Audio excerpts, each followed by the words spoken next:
Hello, friends, and welcome back to the Fern Chronicles Podcast. I'm Andrew, and just a friendly reminder, I'm uploading very regularly to both Apple Podcasts for iTunes and onto YouTube as well, obviously, and I'd love to connect. So if you want to go ahead and subscribe and comment, I'd love to reach every one of you and talk about, your thoughts on the videos and things you may want to discuss in the future.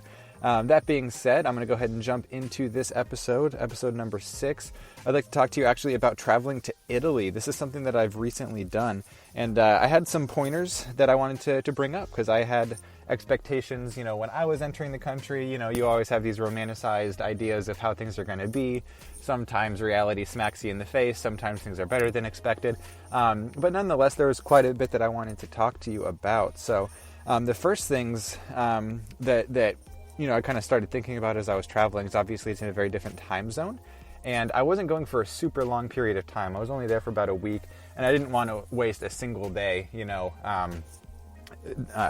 kind of getting over jet lag or resetting my body clock. I wanted to be able to land and just get to action because I wanted to do as much as possible in that week period that I was there. So it was important to me to line the flight up to basically land in Italy, in Rome, the morning of the day in Italy, if that makes sense, right? So I had to leave at a time where I would have normally wanted to have, had a little bit of rest before, if I was staying in my current time zone, but the time zone is so different that I basically stayed up as long as possible and then tried to start sleeping at, 10, 11 o'clock Rome time, so that when we got there in the morning, because of how we timed our flights, I would wake up and then just be ready to go, having slept on the flight, which on an international flight, they're usually a little bit smoother, kind of larger planes. It's a little easier to sleep on those than, a shorter domestic flight. So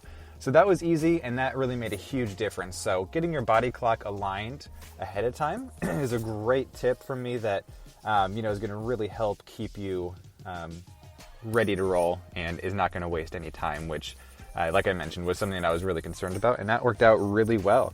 So when you first land in Rome, depending on which major airport you're landing in, we were able to just hop right onto the train directly from the airport and head to, there's a pretty common train station. It's called Station Termini, and it literally drops you off basically in downtown Rome. You get out of the station and it's literally, like you see, small businesses, little cafes, really tight streets, beautiful brickwork, all the very classic, the classic Rome that everybody thinks about is literally right off of the train there. And so once you get in, you go through baggage claims and everything. You go right onto the train from there, get into the train station Termini, and you're there. You're ready to roll. It's a very short, low stress transition there. So that makes it very easy. As for boarding, we actually used Airbnb and booked the. We booked I believe it was a 3-bedroom apartment for the whole week, and it was great. We had plenty of room. We had a washer dryer, shower, all that. So it was a great home base to be able to come back and relax a little bit, sleep, and it made everything great. And while we're talking about that, the fact that we had washer and dryer immediately in the facility there was great because it meant that we could travel super light, which always, always, always makes your trip so much better. Every single trip I've been on, I've learned more and more that every single time I go, I actually need a little bit less than I took the last time. So I'm down to, just, a couple pairs of pants, a t-shirt, maybe a slightly nicer outfit if we're going out to dinner, that sort of thing. So yeah, definitely think about what you need and what you actually have to take with you, the absolute essentials, and just stick with that. I've always been one of those people who likes to prepare for things. So I'm always in the mindset of, what if this happens? Or, maybe I need an extra set of hiking boots in case this or that and the other. But what it really comes down to is, just kind of chill out, just think about what you're actually going to be doing, keep it realistic, and pack as light as possible. If you don't even have to take on if you don't have to check any baggage, that makes the whole trip so much faster and so much more stress-free. So that's going to be a huge, huge thing. And being able to just wash your clothes there easily, if you do get an apartment or something like that through Airbnb, that makes it 100 times easier and just really lessens your load, literally and physically. Kind of that mental load really makes a big difference. So that's kind of getting into the area, and of course, depending on where you want to go and what you're wanting to see, how long you're looking to stay. You might not even need, an apartment. Just maybe kind of stopping in through a hostel or something like that is totally fine too. But for us, the added security of being able to lock our stuff up and come in and have a space that was all our own after being in a busy city all day, that was great. So I do recommend looking for an apartment through Airbnb with all the amenities. That's going to be the what I'm going to recommend. So after you get all situated, for us, like I said, we landed in the morning. We basically just dropped off our stuff and went at it. The first thing that I noticed was that there were a lot of salesy people, and right around the famous areas. If we're talking the Colosseum or some of the more famous buildings, the Spanish Steps. If there are a few fountains that were just, obviously everyone's in there trying to take photos, but there's constantly people just shoving things into your face, trying to get you to buy stuff, bottle of water, keychains, things like that. It's kind of a drag. That's one thing to just be ready for. We tried to be super polite at the beginning of the day, no grazie, no thank you. We don't need any, smile. And then move on. At the end of the day, you kind of just have to start ignoring them because it gets too much and it can really, really interfere with your experience. So try to just stay a little bit more to yourself and not make eye contact with people who are trying to hand you, a flower or a water bottle or whatever else. That's something that I didn't really anticipate, and it was kind of a big deal just because it's constantly happening. So some things that you can do to avoid that are, like I said, kind of just ignoring that or kind of not steering clear, not engaging in eye contact or conversation with those people. But something that is going to be huge, and I absolutely recommend this, is if you leave your place early in the morning, basically, right as the sun's coming up, that is the absolute best place, or the absolute best time rather, to start the journey, because you're gonna notice that Rome and Italy as a whole kind of starts out a little bit lazier, and then just kind of that culture goes later into the evening. It's not uncommon for people to show up at restaurants, at 10 p.m., especially on the weekends. People just start their day and end their day much, much later. So if you get out nice and early, it is a completely different experience than, say, midday or early afternoon in terms of just the quantity of people. It's so much easier to go through, see the sights, experience, those smaller cafes, and have more intimate relations with, the shop owners. You can actually have conversations and things and really soak in personalities and the culture. It was a great experience leaving early. Not only that, but the way that the shadows are cast, through the Colosseum especially, makes for great photos. So if you're wanting to really get some, photography, without people in it either, that's going to be a great option for you. The street peddlers are not going to be out that early either, because there's just simply not people to sell to. And then, of course, it's very, very hot there. So being out early in the morning, and it's warm pretty much year round there. It's right on the Mediterranean. It's a hot place. Being out early like that is also going to make it more enjoyable. Especially for someone from the Pacific Northwest like me, where it simply doesn't get that hot year round. It makes it a lot easier to make that transition to the hotter country, Italy as a whole, by going out earlier and just avoiding that super, super hot direct sun. That makes a huge difference. And then right as everybody is starting to flood up, exit, you have all the tourists, all the local people kind of flooding to these areas. That's when, you've kind of gotten your fill, at least for the day, and then you can go on and do, more everyday type things, less touristy stuff. We noticed, there were tons of little back alleys that are absolutely worth exploring. I loved going and getting a cappuccino early in the morning, just a small cup, an espresso, getting that Italian strong, small quantity, high quality. Coffee was great. I am absolutely a coffee addict, and this was a whole different experience. You just have a little bit, and it's super strong. It's got heart and soul to it. I highly urge you to go and explore the small mom and pop shops, because that's where you're going to find the quality and the stuff that you don't see, on the brochures when you're getting into the airport. So that's a huge a huge benefit of getting out early is that you can then leave when everybody's starting to flood these areas and, go to those local shops. There's tons of farmers markets down practically every alleyway, fresh, local, organic fruits and vegetables. And that's a great option to, if you wanted to pick some stuff up, bring them home and cook some meals. That's great. Although we had pretty much every meal out, as obviously in Rome, there's tons of pasta and pizza and seafood and all sorts of stuff. Anything that you can really think of, they've got it there on every street corner. So that makes it very, very easy. And something else that's also very common in Rome, especially because it's so tight, unless you're going a good distance, the traffic is horrendous, very, very narrow streets, lots of people on mopeds and small Mercedes taxi cabs and things. So what almost everybody does is simply just walk where they need to go. Again, unless it's a long distance, it's going to be faster, but everybody's walking. I noticed, barely any, overweight people there just because you're constantly moving, even with all that rich Italian food. So that leads me to my next thing that I was going to mention.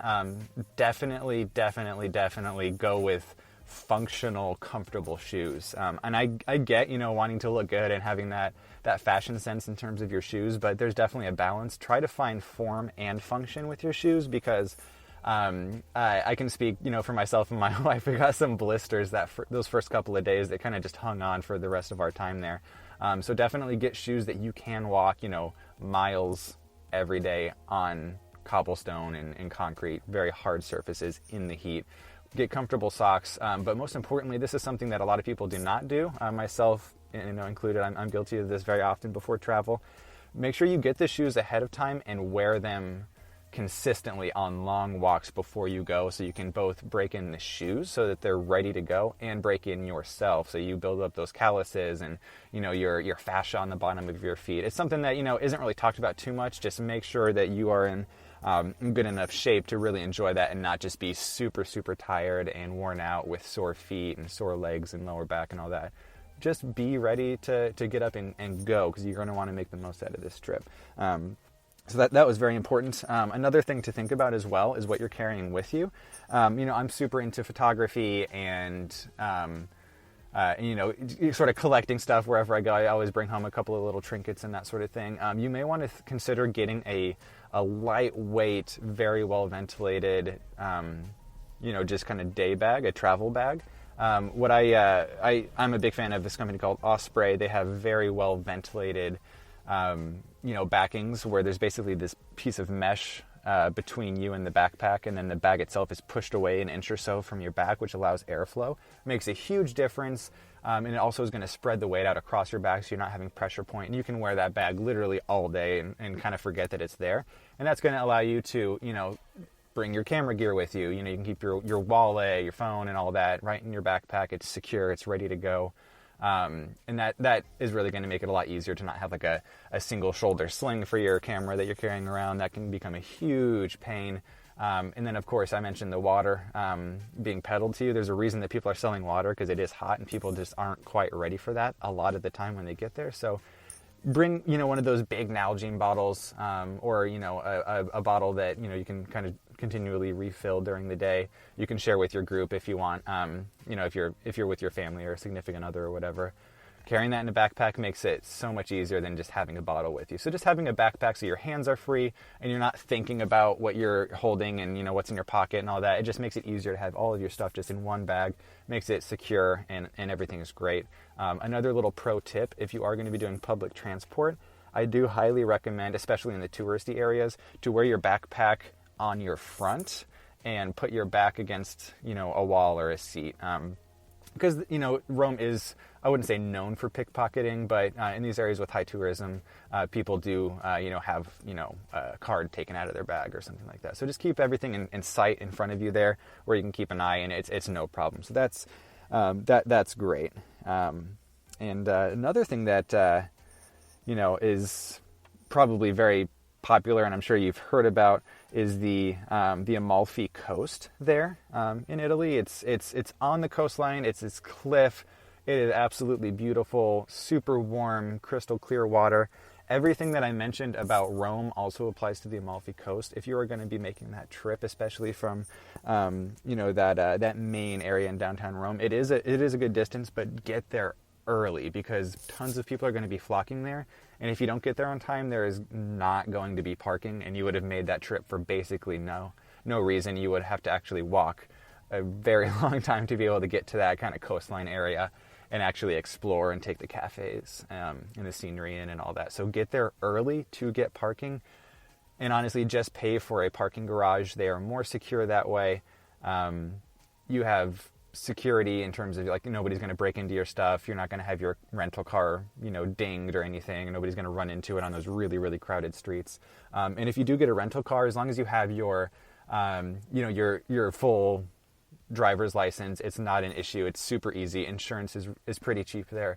I highly, highly do recommend, if you do rent a car, to get as small of a vehicle as possible, particularly the width of the vehicle. While we were there, we rented a Toyota Prius, one of those little hybrids, really tiny cars, and that was great because I mentioned the streets are narrow. I cannot stress that enough, especially en route. The highways are totally fine, but once you get to the towns, they're all, all these ancient cities were designed, you can walk through them or ride a horse maybe, but when you're talking 2 lanes of traffic, you often have to stop to let other cars come through, and sometimes you're just like, oh my gosh, my side view mirror is going to clip this building or whatever, so get as small of a vehicle as possible. Because it's just going to be so much easier. Another thing to think about is that the cost to rent the smaller vehicles is also going to be dramatically lower than if you were to get something like an SUV, so it's cheaper that way. They're cheaper to insure, and then lastly, of course, they're going to be using a lot less fuel. So it just makes everything better, less expensive, less of a hassle. It's way less stress to drive something like that around Rome, especially in downtown Rome. It can be it can feel really difficult, but if you are, I know most of you are probably Americans listening to this. American drivers are gonna not have too bad of a time, especially if you live in a city. You're still going to be driving on the same side, the right side of the road. Your driver's seat is in the left side of the front, so it makes it that the transition is not too hard, and just go slowly. Take it day by day. If you're on Wi-Fi, I would highly recommend downloading the maps on Google Maps. You can download the maps of everywhere you'll need to go while you're on Wi-Fi, and then GPS works independently of cell reception on your phone, so you don't even need service. You're using GPS, you're using the satellites. It's not going to cost you anything on your smartphone. Just download the maps of everywhere you're going to go while you're on Wi-Fi, and you're good. It's so easy, and you'll have no trouble because there's, you're not going to be driving through huge mountain ranges or anything or through too many tunnels, so you won't have too bad of a time getting reception the entire way, and it makes the whole transition very, very easy there. So that is going to be it for my, easy tips to kind of just make your trip to Italy, exploring Rome and the Amalfi Coast, and even surrounding areas for that matter. These tips will apply regardless of where you're going in the area. I hope that, is going to give you guys some guidance. And if you have any feedback at all, I would love to connect with you again in the comments there. And I will see you next episode. Oh, goodbye.